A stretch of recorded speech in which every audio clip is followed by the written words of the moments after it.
যদি হঠাৎ করে একদিন হারিয়ে যাই, কেউ কি খুঁজবে? হয়তো না।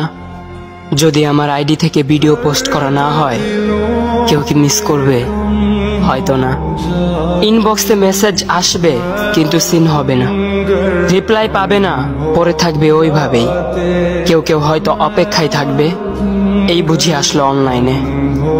আবার কেউ কেউ হয়তো টেরও পাবে না, কেউ একজন নেই, কেউ একজন হারিয়ে গেছে।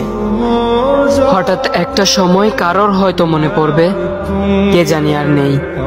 কষ্ট করে নামটা সার্চ করবে, পুরনো ভিডিওগুলো দেখবে আর ভাববে হুট করে কোথায় চলে গেল। আবার কেউ কেউ হয়তো একদিন দুই দিন না পেয়ে ফ্রেন্ড লিস্ট থেকে আনফ্রেন্ড করে দেবে। যখন আমি থাকবো না, তখন আমার স্মৃতি কারোর মনে পড়বে, হয়তো পড়বে, আবার হয়তো পড়বে না। তবে হারাতে হবে, হারাতে হয়, হারিয়ে যাওয়াই নিয়ম। পার্থক্য একটাই, কেউ আয়োজন করে হারায় আর কেউ হুট করে হারায়। আমি না হয় হুট করে হারিয়ে যাব।